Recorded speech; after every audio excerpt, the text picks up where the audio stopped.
Welcome to World Code. Updates your daily briefing on everything happening around the world. Subscribe and press the bell icon for more updates. Why has the Philippines, a seemingly small island nation, captured the attention of empires and superpowers for centuries? Today's headlines: South China Sea disputes, military drills, foreign investments, all point to one thing. The Philippines is a global crossroads. But the real reasons go deeper: geography, resources, people, and power. We're about to uncover why these islands have been a coveted prize for half a millennium. Let's break it down, from colonization to modern geopolitics, and reveal why the world can't ignore the Philippines. To understand the Philippines' importance, start with a map. It's not just a cluster of islands. It's the gatekeeper of Asia's busiest maritime highways: North Taiwan and China, West Southeast Asia, South Indonesia and Malaysia, East the Pacific, straight to the Americas. When the US took over, the islands became a military launch pad, an unsinkable aircraft carrier. Whoever holds the Philippines can monitor and influence the South China Sea, one of the world's busiest shipping lanes. Geography here is power, a permanent asset. The Philippines isn't just a place, it's a strategic prize. Geography was the bait, but the Philippines' natural wealth was the real treasure. Long before colonizers, Chinese and Arab traders called these islands a land of gold. The Spanish found not just gold, but copper, nickel, and other minerals, vital for industrial powers. Fertile land produced rice, coconuts, sugar, and abaca, fueling both local life and global trade. The surrounding seas, part of the Coral Triangle, teem with marine life, making the Philippines a top fishing nation. This abundance drew colonizers and investors alike. Here, you could control trade, extract minerals, grow cash crops, and harvest the sea. The Philippines was an economic powerhouse in waiting, and every major power wanted a piece. But the Philippines' greatest asset isn't land or minerals, it's the people. Long before colonization, the islands had advanced societies, literacy, and culture. Spanish rule brought universities and a new educated class, the Ilustrados, who led Asia's first anti-colonial revolution. American rule expanded public education and English proficiency, creating a bilingual, globally connected workforce. This cultural fusion, indigenous, Asian, Spanish, American, makes Filipinos uniquely adaptable. Today, Filipinos thrive worldwide, valued for their skills and resilience. Empires sought not just resources but human capital. The Filipino people have always been the nation's most valuable resource. And that's what truly sets the Philippines apart. The Philippines' identity was forged by centuries of foreign rule. Spain brought Catholicism, centralized government, and a unifying language, but also sparked a hunger for independence. The US introduced democracy, public education, and infrastructure, but also imposed its will through war.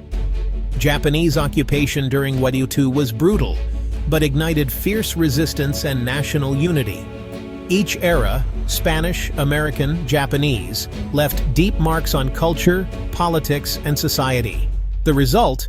A nation shaped by both oppression and resilience. The Philippines is defined as much by its resistance as by foreign influence. Its story is one of survival, adaptation, and the ongoing quest for self-determination. That legacy still shapes the country today. Today, the Philippines is again at the center of a global power struggle, this time over the South China Sea. Its exclusive economic zone holds vital oil, gas, and fisheries, but China's sweeping claims have led to tense standoffs. In 2016, the Philippines won a landmark legal victory at The Hague, but enforcing it remains a challenge.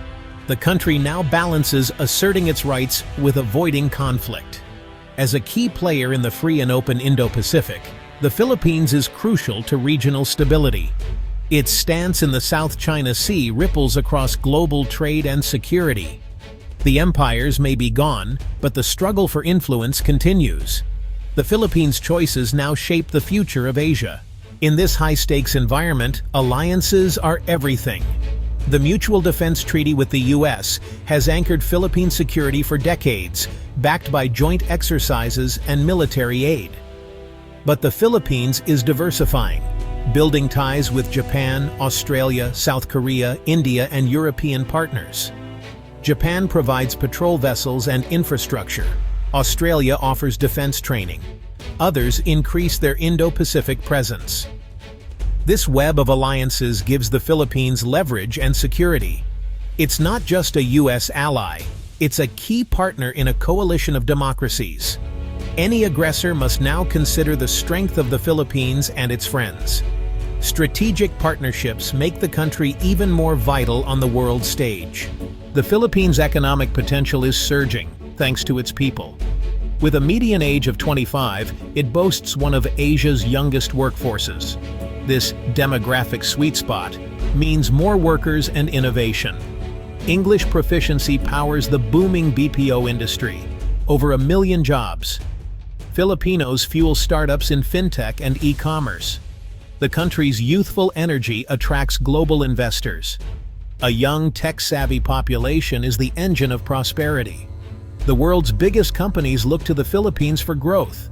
It's about people ready to build the future. The old era of colonization is over. Now, global powers compete for economic influence in the Philippines. Foreign investment pours in, not just for outsourcing, but for manufacturing, infrastructure, and tech.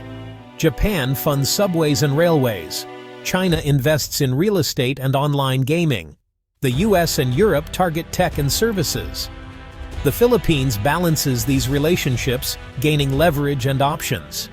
The competition is fierce, but it benefits the country, giving it choices and bargaining power.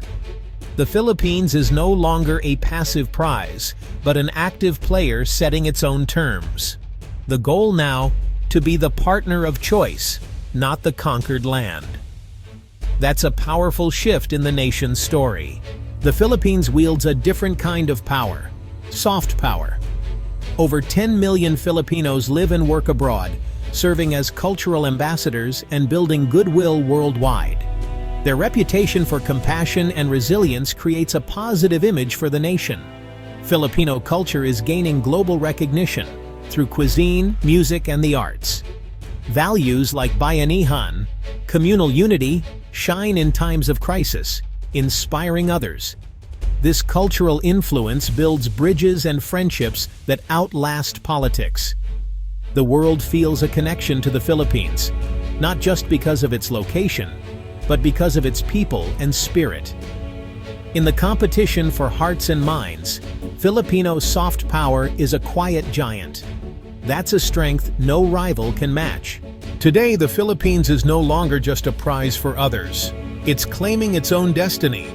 Once defined by foreign powers, it's now shaping its own role as a bridge between East and West, a frontline defender of international order, and a beacon of democracy in Southeast Asia.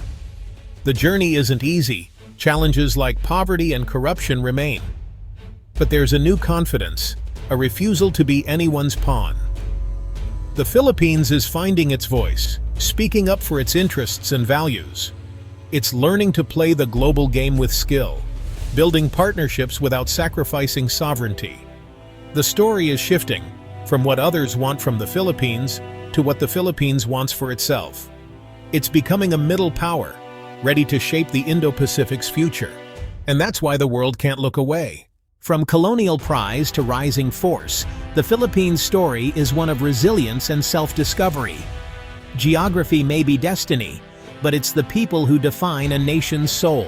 The Philippines now knows its worth, and the world is taking notice. If you found this story eye-opening, like, share, and subscribe for more insights from Leo No. Until next time, stay curious.